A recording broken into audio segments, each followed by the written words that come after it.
Hi, this is Corey Johnston, and today's lesson is going to span the range of the first 15 verses of the 11th chapter in the book of Proverbs. It is a chapter of 31 verses, and the way I want to divide it is since 16, 17, and 18 form a continuity of thought, whereas that which comes before it represents a distinction. I want to do the lesser half first. But Proverbs are not, they're not commandments and they're not prophecies or promises. They are principles. So they should not be treated as promises. There's certainly a lot of the principles are rooted and reflected in the commandments. There's a reverence for the law and its efficaciousness throughout. And this is the law applied to daily situations. But these aren't promises. So, there's certain statements that say, the righteous shall live a long life. And that's a general principle, but it's not an automatic guarantee.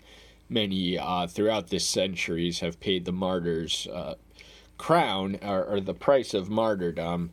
But we want to understand they are principles, and in the earlier chapter marks a distinct turning point, whereas the 9 chapters which come before it, Proverbs is not arranged in narrative, as is 60% of the Old Testament. It is it's just a collection of pithy sayings of condensed wisdom.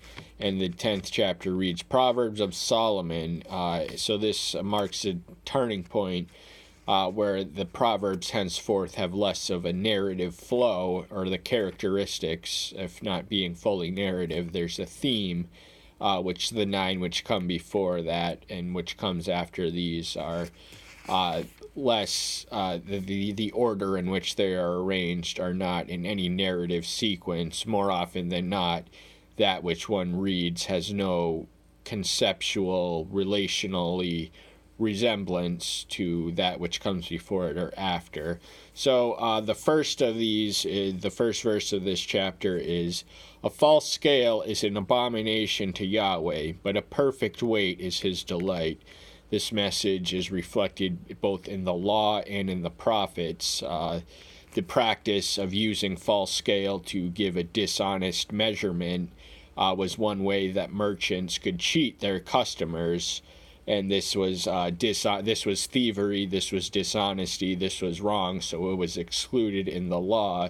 Unfortunately, it was practiced because the advantage was too palpable for dishonest and scrupulous men to make it the customary. This was the business as usual by the time that the prophets came around, and they had a few things to say about this, nothing positive about this practice. But this is an antithetical verse whereby either a negative or positive opposite, or where both are represented. In this order, we read the negative, but the perfect weight, that's the positive, is his delight. That's what's acceptable, that's what's worthy, that's which is esteemed in value by Yahweh, who the same Yahweh who considers dishonesty in business an abomination, considers honest business acceptable, and delight a source of pleasure. Pride comes, then comes shame, but with the humble is wisdom. Again, this is an antithetical, so the prideful and the humble are opposite. This is once more a negative to a positive order. But the progression of pride leading to shame, pride cometh before a fall, we read elsewhere in Proverbs. So he has a lot to say about a lot of things in certain chapters, and they're not arranged according to any theme. But pride does no one any good. It is the original sin. That was Lucifer's pride, and he was not. Had he been humbler, he would have been wiser in his decision and not abused his agency and devoted his existence to corrupting the agency of others. The integrity of the straight ones guides them, but the slipperiness of the treacherous destroys them. This is one of the ones that is a principle, it's not a promise. So if you walk integrity, you have every right and reason to expect to be guided and navigated to the destination, and to have the strength and the comfort on the journey. But a treacherous one, they walk with slipperiness. They do not walk on the straight and narrow. They walk on the broad road to destruction. So there's traps and places to slip and stumble all across this road, which ultimately leads to their destruction and ruin in this life and also in the next. Riches do not profit in the day of wrath, but righteousness delivers from death. So Solomon was writing from the vantage points as one of the single wealthiest individuals who ever lived. He was a trillionaire by any modern equation of ancient currency into modern value. But he still had his priorities. He knew it was greater, that this riches would not outlast his life, and what awaited him was but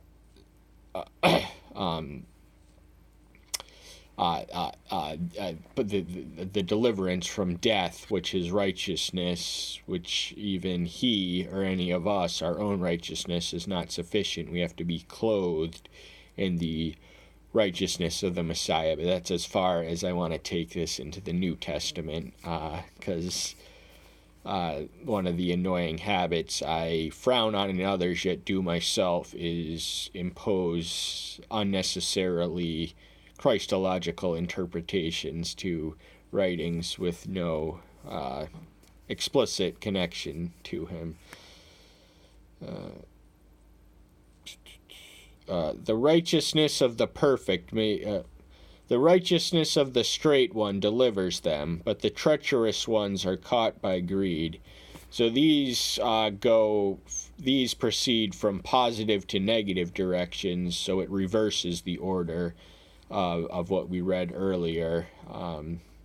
So righteousness causes a lot of good things. It delivers from death, and it also, delivers one from predicaments. It delivers one from problems. It delivers them from challenges. It delivers them from pain. It delivers them from worsening, deteriorating life. But the treacherous, they're going to succumb to their own trap. Their greed, their vice, their dominating desire is going to destine them for doom and destruction. And they have no one to blame but their own treachery and their own wickedness, because treacherous people are motivated by wickedness. When a wicked man dies, hope perishes, and the ambition of the wicked shall be lost. So the wicked don't have a whole lot to look forward to in this life which comes after the next. On that day is going to be a doomed one for them, because their hope is going to perish, because how we live this life is an accurate indicator of how we will live eternity. So when the wicked man dies, the fact that he died in his sin and lived in sin means that all hope is eternally eliminated for him, for eternal salvation, and everything he planned on earth, there will be no one left to share his vision. Or there might be rich people do have wills that instill certain significant things, historically significant in some cases, but the ambitious, their ambition will ultimately be lost when they perish, even if they try and perpetuate their ambitions beyond their life, as a lot of rich people have the luxury to do. The righteous is delivered from distress, and the wicked takes his place.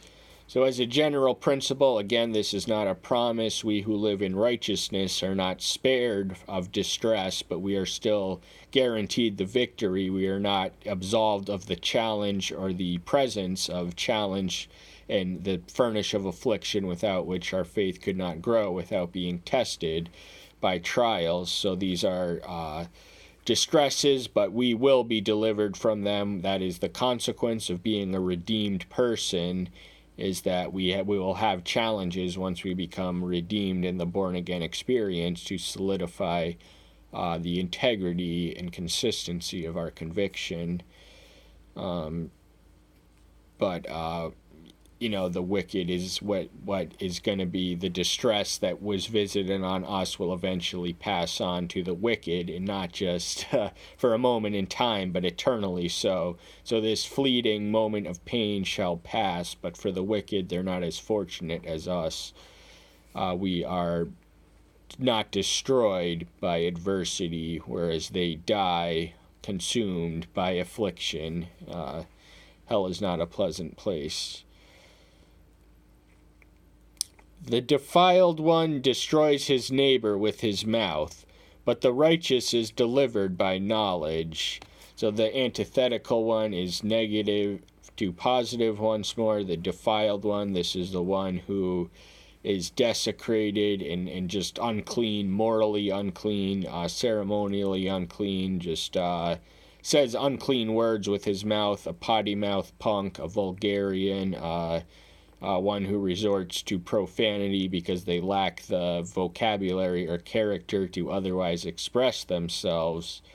That is the one he is speaking of, who can destroy a neighbor with his mouth. So there is power in words. There is power in the tongue and the mouth and the lips and everything, every organ which speaks words. There is power in every one of them. But the righteous will know what they need to know without having to say what they need to say, or say what they need to say as the situation requires it. They will know the wisdom to know the difference of when to speak and when to remain silent. And that is one of the benefits of being righteous, is having the necessary knowledge in those situations as they unfold and manifest in our lives. When the righteous prosper, the city rejoices, and when the wicked perish, there is shouting. So these are two responses to two events. The righteous prospering, who could argue with that? That is an occasion and a cause for rejoicing, that righteous people are prospering. Now, in the way of the world, the unfortunate and unescapable tragedy is that the wicked often prosper at the expense of the innocent, or the weak, the strong at the weak, however you want to put that. But when the righteous prosper, that's when the city rejoices, and they have every right and reason to. And when the wicked perish, there is shouting, just because this person, got what was coming to them, and they're going to be remembered as reviled by a lot of people who will shout at their death. So they're not going to be wished well. The earth, a lot of the people on the earth are not going to send them a message of well-wishing on the afterlife when the wicked perish. By the blessing of the straight the city is exalted, but by the mouth of the wicked is it overthrown. So this really emphasizes once more and magnifies the potential, without exaggerating, the power of the mouth and the power of words. So any organ which speaks, be it mouth, lips, tongues, etc., that is connected to vessels of words, it has the destructive potential to overthrow and undermine and ultimately overthrow a single city. So a counselor giving bad advice, or someone with destructive intent somehow seizing power and using it to undermine the very entity he is elected to or appointed to represent. That does happen as a matter of course in our own government. But the blessing of the straight, that obviously exalts a city, it makes it greater, and when the righteous prosper, that's occasion for rejoicing, and that's one of the blessing of the straight, that exalts a city, and the city exalts the straight, and when they do that, they exalt themselves as a city that commemorates and honors those who are worthy for such commemoration. He who lacks heart despises his neighbor, but a man of understanding keeps silence. So there's two thoughts not necessarily related in this passage. We're going to take them in the order they appear. Not lack of love for the neighbor ultimately indicates a deficiency of heart. They have a heart problem. At the heart of every problem lies the problem of the heart. So if you're not at peace with your neighbor or anyone you live with or anyone you interact with or live with or work with or socialize with, you got to get your heart right. And a man of understanding will keep a silence. That means they can be trusted with secrets. Otherwise embarrassing information that a friend would not want known, but a man of understanding can understand both the secret and the necessity of keeping it secret from people whose business it really isn't any of. A slanderer is a revealer of secrets, but one with a trustworthy spirit conceals a matter. So this is an antithetical contrast once more, from a negative to a positive. A slanderer, that's a negative thing, that's an epithet, that's a viceful, sinful person. It is one who goes around making libelous claims with injurious intent on others. And every slanderer, or as a general principle, most slanderers are gossips, and no good comes from gossip. Gossip is a sin. Great minds discuss ideas, average minds discuss events, base minds discuss people. So gossipers' minds operate at the crudest, lowest denominator of value for mental value. But of course, one who is trustworthy and faithful will suppress that which is no one else's business. They will keep it to themselves and guard the secret without betraying the trust. Without guidance, the people fall, but in great counselors there is safety. Now, Solomon is also writing from the vantage point of the king, so he was intimately and well acquainted with the privileges and responsibilities and powers of that position, and he knew that without leadership, that's what the king exists, to give guidance and leadership, and his wisdom did do that magnificently for his people. His people prospered during his reign, but they fell after he did because he succumbed to idolatry. The fall was didn't take quite in his lifetime out of respect for his father David.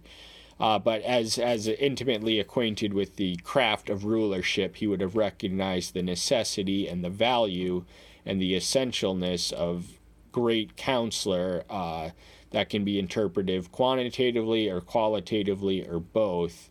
A multitude of counselors is more advantageous to have more perspectives and inputs and lines of thoughts than a limited circle, and in really quality advice, that's even better. They are sources of safety through which the leader, who must give guidance without which the people fall, can safely rely on.